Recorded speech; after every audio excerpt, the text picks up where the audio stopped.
Est-ce que ça marche? Oui.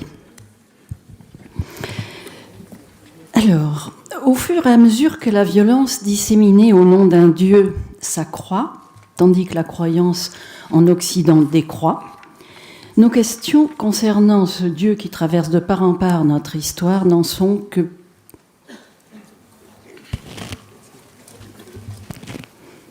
que plus actuelles, plus aiguës, plus urgentes. La réflexion de Freud sur le monothéisme mosaïque se cristallisa dans l'urgence du nazisme. La nôtre, concernant le monothéisme en son ensemble, exige que nous la poursuivions. Je vous proposerai aujourd'hui une esquisse de suite logique à cette réflexion qui, chez Freud, d'ailleurs, était déjà une construction logique, plus qu'un traité d'histoire ou même un mythe. Tout d'abord, repartons de ceci que Freud soulignait. À l'origine des dieux est le sexe. Constat connu, quoique oublié, qu'atteste l'omniprésence des cultes du phallus dans la plus haute antiquité. Dans son Léonard de Vinci, il remarque que les matériaux historiques dont on dispose, aussi incomplets soient-ils, montrent que les organes génitaux, désormais objets de mépris dans les civilisations évoluées, étaient à l'inverse divinisés à l'origine. Et il conclut que c'est pour avoir en somme extrait trop d'énergie divine de la valorisation de ces organes qu'après avoir été durant un temps révélés aux initiés en secret dans les mystères, on les couvrit ensuite de mépris. Dès lors, le dieu du monothéisme, point culminant du sacré, pouvait être supposé également extrait du sexuel et totem et tabou, se consacrait à élaborer cette origine avec une sexualité confisquée par le père puis sa mise à mort, et bien plus tard, l'advenue d'un Dieu unique qui restaurait les droits du père primitif. Dans sa recherche qui suit à la trace l'homme Moïse, Freud isole ce qu'il appelle un fossile directeur qui est la circoncision. Il suppose Moïse égyptien, comme quelques auteurs avant lui, comme après lui Jan Assmann, un Égyptien ayant entrepris de transmettre la religion nouvelle d'Akhenaton, première forme éphémère de monothéisme, au cœur de la tradition polythéiste égyptienne, après qu'elle ait été éradiquée une fois le souverain mort. Moïse aurait pour cela emmené une tribu sémitique immigrée hors d'Égypte pour la pratiquer, ce qu'elle fit après de longs siècles de latence et de péripéties. Et puisqu'elle était populaire en Égypte, il lui imposa la circoncision dans la foulée, indice de l'origine égyptienne de l'homme comme de la religion. Là est le fossile directeur. Les Égyptiens pratiquaient la circoncision depuis fort longtemps. On peut l'observer clairement parmi les scènes gravées des temples les plus anciens, jusqu'à 3 millénaires avant notre ère. Elle est effectuée avant la puberté et se rattache ainsi au rite d'initiation sexuelle. Bien que sa signification soit perdue, on peut la penser en rapport avec les cultes immémoriaux du phallus, précisément, fort répandus en Égypte. L'excision aussi, d'ailleurs, date de l'Égypte ancienne, ce qui est beaucoup moins su. Féty me le rappelait. C'est comme sanctification, suppose Freud, donc, que Moïse imposa la circoncision aux Juifs, alors même qu'elle était un rappel du pays de l'esclavage, afin qu'ils ne se sentent pas inférieurs aux Égyptiens, où elle était signe de distinction. Or, la Bible situe la circoncision au temps des patriarches comme gage de l'alliance ordonnée par Dieu à Abraham. Elle est d'abord rejetée, puis imposée à Moïse. Freud voit là le signe d'une volonté de déformation et d'oubli des origines réelles du rite, la tradition juive ayant voulu effacer son origine égyptienne. Déformation maladroite, estime-t-il, puisque ce rite était alors pratiqué partout ailleurs en Égypte et au Moyen-Orient et ne représentait donc dans ce contexte aucune singularisation du peuple élu. Aujourd'hui, ce point de vue de Freud, que j'ai résumé très rapidement, même s'il n'est pas en totalité accepté, est néanmoins entré dans l'histoire de l'égyptologie, notamment avec les travaux de Jan Assmann, qui ont fait le dernier temps d'un débat fort ancien sur Moïse l'Égyptien.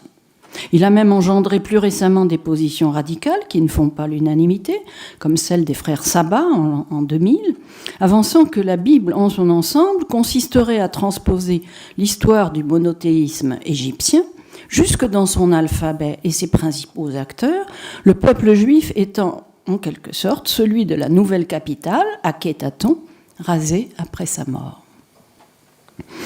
En se servant ainsi de la circoncision comme fossile directeur, Freud établit sa traçabilité, si l'on peut dire, d'éléments signifiants du monothéisme au regard de la religion précédente. Il la repère en somme au sein de l'opération de substitution signifiante, avec son résultat comme condensation, d'abord signifié du premier signifiant, l'Égypte. La circoncision devient un signifiant qui sert de signifié au second, le monothéisme, mosaïque, lorsqu'il s'y substitue. Freud la considère comme un substitut de castration, un signe de la soumission à la volonté du père, ce qui paraît évident. Il en fait un substitut métonymique, ce qui ne veut pas dire que ça soit équivalent à une castration, bien sûr. Dans le dogme catholique, la notion de circoncision du cœur gardera la même valeur, quoique purement symbolique. Toute la logique freudienne est là à l'œuvre, avec la formation du monothéisme par réintégration du père primitif tué dans ses droits historiques, la sensorialité progressant dans le renoncement aux pulsions, le meurtre supposé de Moïse, qui était avancé par Ernest Célin, lui avait servi d'appui à la thèse de la répétition du meurtre du père, suivi plus tard de son instauration comme Dieu unique. Lacan consacra plusieurs séances de séminaire à montrer, à l'aide de André Cacot, spécialiste de l'exégèse biblique, que l'hypothèse de Célin ne tenait pas, et qu'il était d'ailleurs revenu dessus en partie. Ce que Jan Assmann remarque également. Lacan doutait du meurtre du père, car il considérait l'instauration du nom du père comme servant à boucher quelque chose. Dès lors, pourquoi tuer un bouchon ? Il soulignait en revanche que Yahvé se caractérise par une position radicale d'ignorance féroce au regard des pratiques religieuses fondées sur les savoirs sexuels qui sont donc totalement perdus pour nous. Il constatait en effet que le texte du prophète, Osée, attribue une grande violence à Yahvé lorsqu'il parle à son peuple, qu'il invective et accuse de prostitution en se déclarant l'époux, début d'une longue tradition où l'épouse du Dieu n'est rien d'autre que le peuple des fidèles, comme l'Église le sera pour le Christ. En somme, l'un tout seul du monothéisme n'est pas seulement tout seul parce qu'il est le seul Dieu, mais aussi parce qu'il ne fait couple qu'avec son peuple, ce que d'ailleurs le Cantique des Cantiques permet de sentir précisément. Même si, comme Jan Assmann, on voit là seulement une métaphore du pouvoir, la poser en ces termes change radicalement la donne. Le Dieu monothéiste est en somme célibataire. Il n'a pour épouse que le peuple de ses fidèles. Et sur cette base s'élabore ce que Lacan appellera une privation de la femme, le génitif ici étant plus objectif que subjectif. En vérité, il n'y a nul besoin du meurtre du père pour lui attribuer la volonté de la circoncision, ni du meurtre de Moïse pour qu'il soit supposé l'avoir transmise, tandis que le reste de la construction, en son ensemble, reste valide. La logique freudienne a souvent la particularité de tenir encore debout, même lorsque certains points d'ancrage dans la réalité historique auquel il tenait s'avèrent caducs, car elle épouse au plus près la logique de l'inconscient. Et pour la poursuivre, nous devrons d'ailleurs isoler un élément qui, dans son propos, est simplement mentionné, et nous essaierons de lui donner ses conséquences. Quelle fonction doit-on attribuer dans cette suite logique à l'inceste sacré des Égyptiens, suivi de son interdit strict dans la religion mosaïque ? Pour avancer sur ce point, il faut tout d'abord rappeler le principe du déchiffrement de la métaphore de la Genèse par Lacan, à la suite de son interprétation du roc biologique freudien de la castration que j'ai longuement développé. Lacan décrivait à partir de 1963 la détumescence terminale dans le rapport sexuel comme un pivot essentiel dans la subjectivité, matérialisant une limite de la jouissance pour les deux sexes, tout en n'ayant rien d'une nécessité biologique, il le souligne. Et lorsqu'en 1968, il déchiffrait comme métaphore d'un rapport sexuel la scène de la Genèse où fut inscrite la femme comme côte d'Adam, c'est-à-dire objet A, ce pourquoi, disait-il, ça va si mal depuis ce temps-là pour ce qui est de cette perfection qui s'imaginerait comme étant la conjonction des jouissances, fin de citation. On n'y prête tout d'abord pas attention, tant on est habitué à ce qu'il évoque les points majeurs de la structure dans leur dimension purement symbolique et par énigme, et en ce sens il n'y aurait eu là nul fait nouveau. Mais un certain nombre d'éléments ultérieurs, comme toujours dispersés, m'ont convaincu que ce constat n'était pas seulement symbolique, qu'il déchiffrait ce que Dieu soustrait sur Adam endormi comme la métaphore d'une autre soustraction, celle de la fonctionnalité pénienne qui met fin au rapport sexuel, régulant ainsi la jouissance et organisant en conséquence le désir ultérieur pour les deux partenaires. Cette conception m'a paru beaucoup plus satisfaisante. J'ai prolongé la thèse lacanienne en considérant que cette limite incarnée constitue le support biologique d'un concept fondamental pour les civilisations anciennes en leur ensemble, un concept de l'inconscient, et non pas seulement pour la Bible. Soit que ces civilisations se soumettent à cette sorte de castration et, comme le monothéisme juif lui nomme un agent, soit qu'elle la refuse et tente d'articuler autrement la jouissance des deux sexes. Par la soustraction de la côte, Dieu, en effet, était nommé agent. Un agent auquel on se soumet, un agent de cette régulation de la jouissance et de ce fait créant un certain rapport entre les sexes à partir du principe de cet objet A. Une logique nouvelle était là à l'œuvre, où la question n'était plus posée désormais de savoir comment s'articule ensemble la jouissance des deux sexes, mais seulement de comment cet objet phallique qu'était devenu la femme vient restituer à l'homme le phallus qui lui a été soustrait par le Dieu. Ici intervient la mise en équation monothéiste d'un rapport entre les sexes qui s'inscrit dans la loi en renonçant à articuler le 2 du sexe, puisque le A ne compte pas pour un. Un rapport qui n'est donc pas sexuel comme tel. À l'image du Dieu, l'homme est inscrit comme privé de la femme, réduite à l'objet congru. Et les nombres du rapport s'inscrivent désormais 1 plus 1. Ainsi, on peut penser que l'origine des dieux est bien sexuelle, au-delà encore de ce que Freud en avait observé. Au-delà de ce père qui confisque la totalité des femmes, il y a celui qui est annoncé commander au phallus et confisquer la jouissance au-delà du plaisir dans le rapport sexuel lui-même. Tels les anciens lisaient le rêve comme un message des dieux, ce que d'ailleurs Cicéron récusait, Jan Assmann le souligne, il disait, Cicéron, que si les dieux voulaient nous parler, ils nous parleraient clairement. Tels donc les anciens lisaient le rêve comme un message des dieux, de même on peut penser que cette première élaboration du monothéisme consista à attribuer aux dieux la responsabilité, Freud dirait la volonté, de la limite qui régule la jouissance du couple sexuel et de là, bien sûr, toute jouissance. Là est une des fonctions de bouchon du nom du Père, c'est ce pourquoi Lacan estime que ça consiste pour l'homme à retirer son épingle phallique du jeu. On pourrait objecter que ça n'est là qu'interprétation fantaisiste de la Genèse, que rien n'atteste. Mais si précisément on considère le rite de la circoncision comme signe d'alliance avec ce Dieu, on peut de fait y voir une confirmation de ce dont il s'agit. Voyons comment. Lacan souligne que la circoncision n'est pas tout à fait équivalente à une castration, bien sûr, mais qu'elle sert à dégager l'objet A. En effet, elle soustrait un supplément de l'organe et détache le prépuce comme une coupure topologique, pratiquement. Rite d'une soustraction, elle cohabite de fait avec le mythe d'une autre soustraction, lorsqu'elle devient signe d'alliance avec le Dieu, celle de la côte dont il est également l'auteur.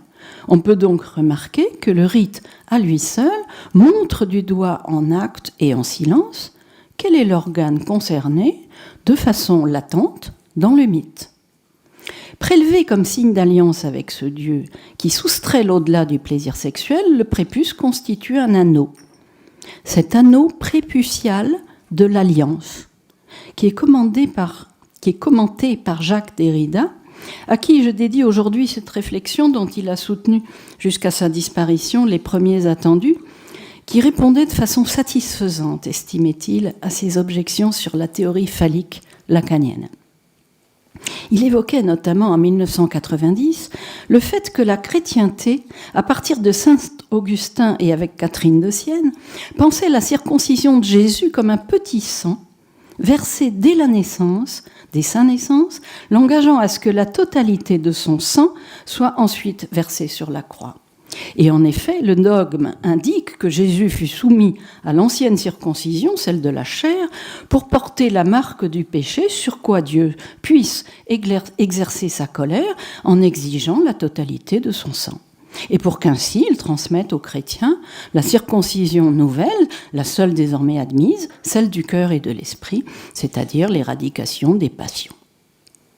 On peut penser que les cultes phalliques connus depuis la préhistoire célébraient déjà cette coupure naturelle de la jouissance sexuelle, en empruntant cette particularité biologique de la détumescence pour fonder un concept majeur de l'inconscient avec le symbole d'un phallus dont la puissance surmonterait ce retrait.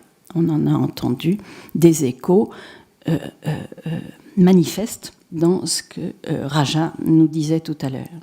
Durant fort longtemps, les cultes où la circoncision ne célébraient rien d'autre que le phallus lui-même.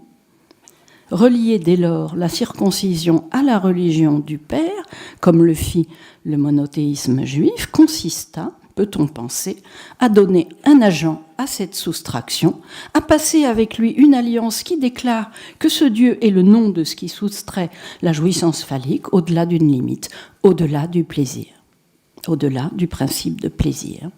Le monothéisme juif prenait le parti de se soumettre à cette soustraction phallique en y désignant la volonté du Dieu, là où d'autres civilisations l'ont manifestement refusé.